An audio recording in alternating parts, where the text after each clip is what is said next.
अकल की दुकान। एक था रौनक, जैसा नाम वैसा रूप। अकल में भी उसका कोई मुकाबला नहीं कर सकता था। एक दिन उसने घर के बाहर बड़े बड़े अक्षरों में लिखा, यहाँ अकल बिकती है।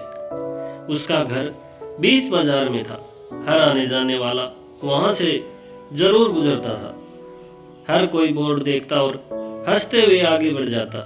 रौनक को विश्वास था कि उसकी दुकान एक दिन जरूर चलेगी। एक दिन एक अमीर महाजन का बेटा वहां से गुजरा।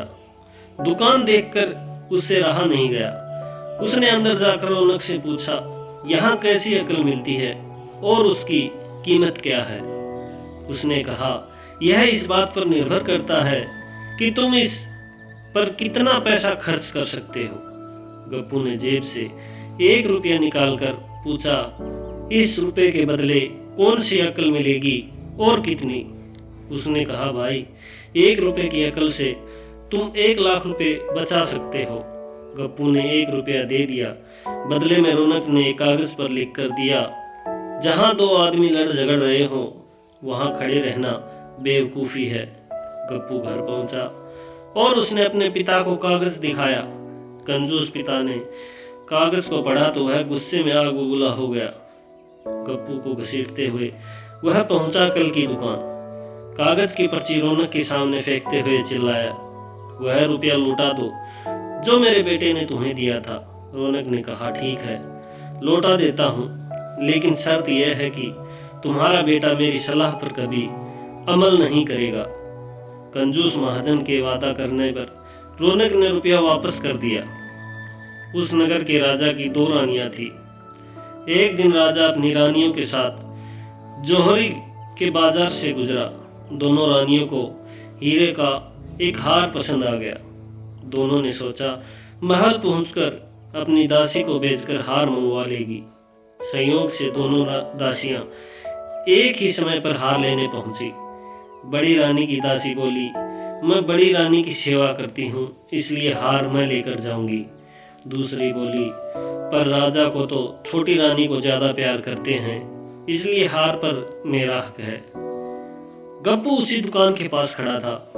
उसने दासियों को लड़ते हुए देखा। दोनों दासियों ने कहा, वे अपनी रानियों से शिकायत करेगी।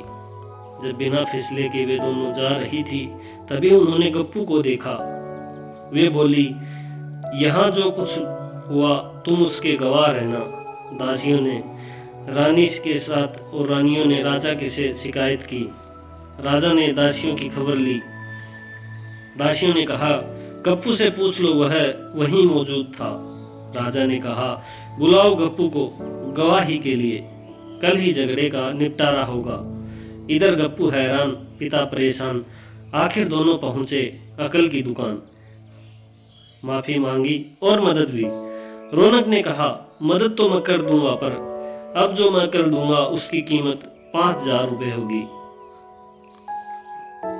मरता क्या न करता। कंजूस पिता ने 5000 रुपए दे दिया। रौनक ने अकल दी कि गवाही के समय गप्पू पागलपन का नाटक करे और दासियों के विरुद्ध कुछ न कहे। अगले दिन गप्पू पहुंचा दरबार में, करने लगा पागलों जैसी हरकतें। राजा ने उसे वापस भेज दिया और कहा, पागल की गवाही पर भरोसा नहीं कर सकते। गवाही के अभाव में राजा ने आदेश दिया, दोनों रानी अपनी दासियों को सजा दे, क्योंकि यह पता लगाना बहुत ही मुश्किल है कि झगड़ा किसने शुरू किया। बड़ी रानी तो बड़ी खुश हुई, छोटी को बहुत गुस्सा आया। गप्पू को पता चला कि छोटी रानी उससे नाराज है, तो वह फिर अपनी सुरक्षा के लिए परेशान हो गया। फिर पहुंचा अकल की दुकान। रौनक ने कहा, इस बार अकल की कीमत 10,000 रुपए होगी। पैसे लेकर रौनक बोला, एक ही रास्ता है, तुम वह हार खरीद कर छोटी रानी को उपहार में दे दो। गप्पू सदमे में आ गया। बोला, अरे ऐसा कैसे हो सकता है, उसकी कीमत तो 1 लाख रुपए है। रौनक बोला, कहा था ना उस दिन जब तुम पहली बार आए थे कि 1 रुपए की अकल से तुम 1 लाख रुपए बचा सकते हो। इधर गप्पू को हार खरीद कर भेंट करना पड़ा। उधर अकल की दुकान चल निकली। कंजूस महाजन सिर पटक रह गया।